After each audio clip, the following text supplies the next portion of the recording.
Hey everyone, Dan with Mac Rumors, and in this video we're going to take a look at the Surface Book 2 and get my thoughts and overall impressions on this laptop as a longtime Mac user, and then compare it up against its competitor, the MacBook Pro.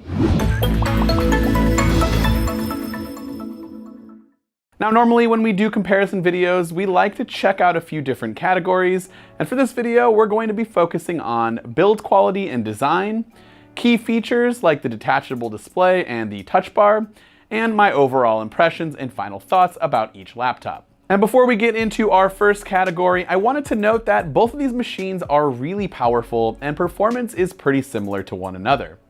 The Surface Book 2 featured in this video is the 15-inch Core i7 model with 16 gigabytes of RAM and a GTX 1060 graphics card. The MacBook Pro is the 2016 15-inch Core i7 with 16 gigabytes of RAM and a Radeon Pro 450 graphics card. So our first category is build quality, and honestly, before Microsoft started making its own hardware, I generally found third-party Windows PCs to be nowhere near Apple's level in terms of design. The MacBook Pro has always been a stunning piece of hardware and has been well built for a few generations now.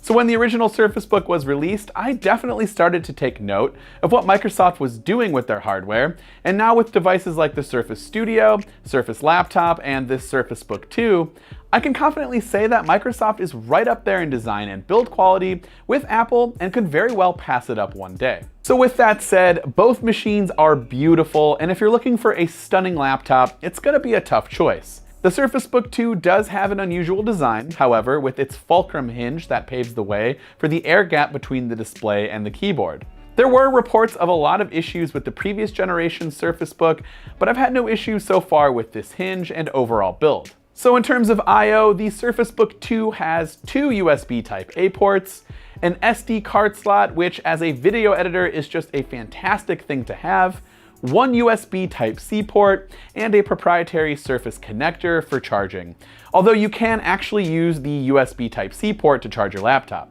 There's also a headphone jack located at the top right of the display when the Surface Book is in laptop mode. You'll also find your power and volume buttons on top of the display as well. The MacBook Pro got rid of all ports in favor of just 4 USB Type-C ports and the 3.5mm headphone jack.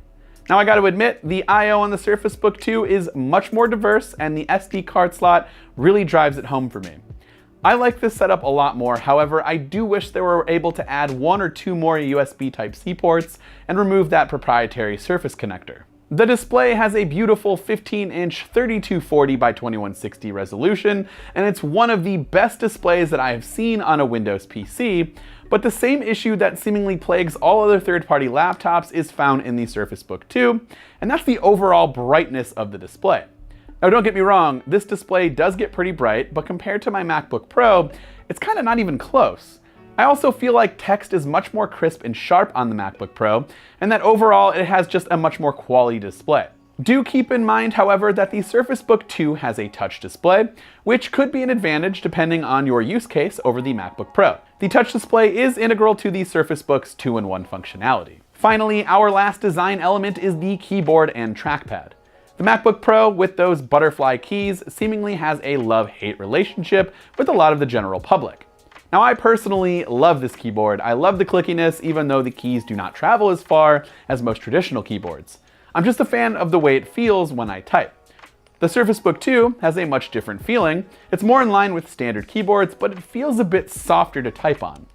I really like the keyboards on each computer, and I'm gonna have to say that it's kind of even to me. The trackpads, however, are a completely different story.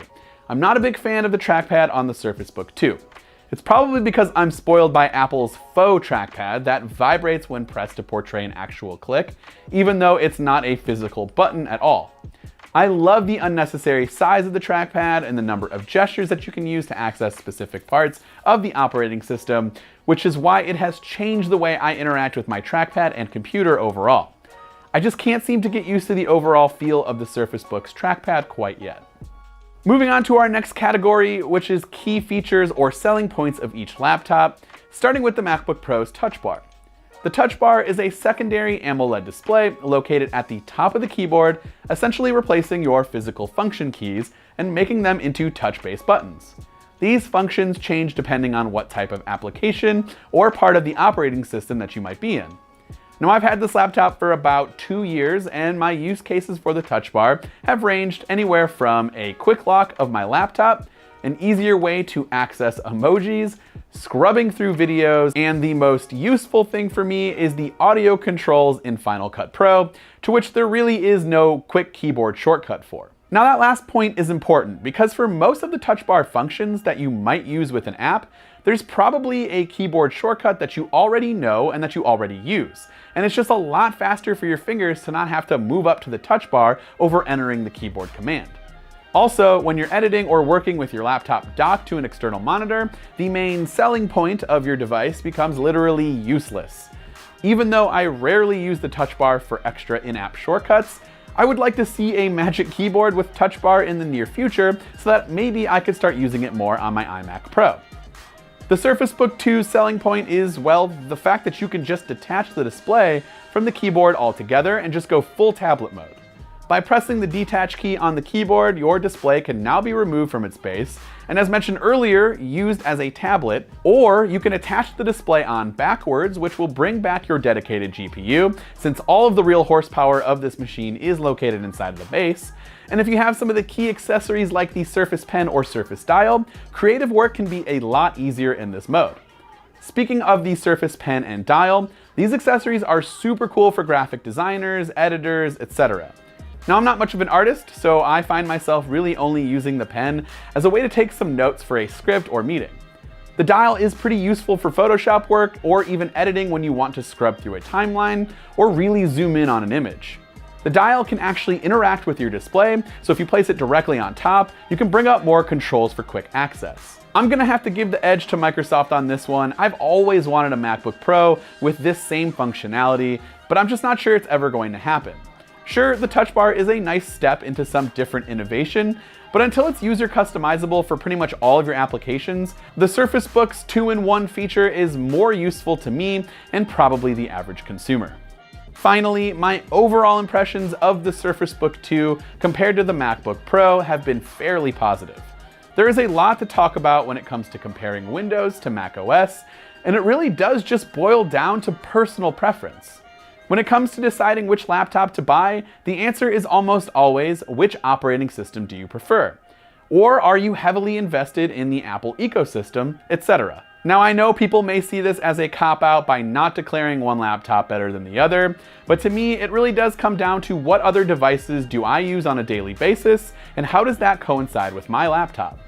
With an iPhone and a MacBook Pro, handoff, continuity, AirDrop, and not to mention Final Cut Pro are a big part of the way I get work done with my phone, tablet, and laptop. Even though I think the Surface Book 2 is an incredible laptop and I really love the 2-in-1 functionality, coupled with that Surface Pen and Dial accessories, the software experience is just not enough for me to switch just yet because of my reliance on Apple's ecosystem. So if you're not particularly tied down to a specific operating system, and maybe you want to try something different over a MacBook Pro, I really do think the Surface Book 2 is a really solid option. So let us know what you think of the Surface Book 2, and if this laptop has tempted you at all to maybe make the switch over to a Windows PC. Also, be sure to let us know if there is a more in-depth comparison video that you'd like to see between these two machines in the comment section down below. This has been Dan with Mac Rumors. Thanks for watching, and I will see you in the next one.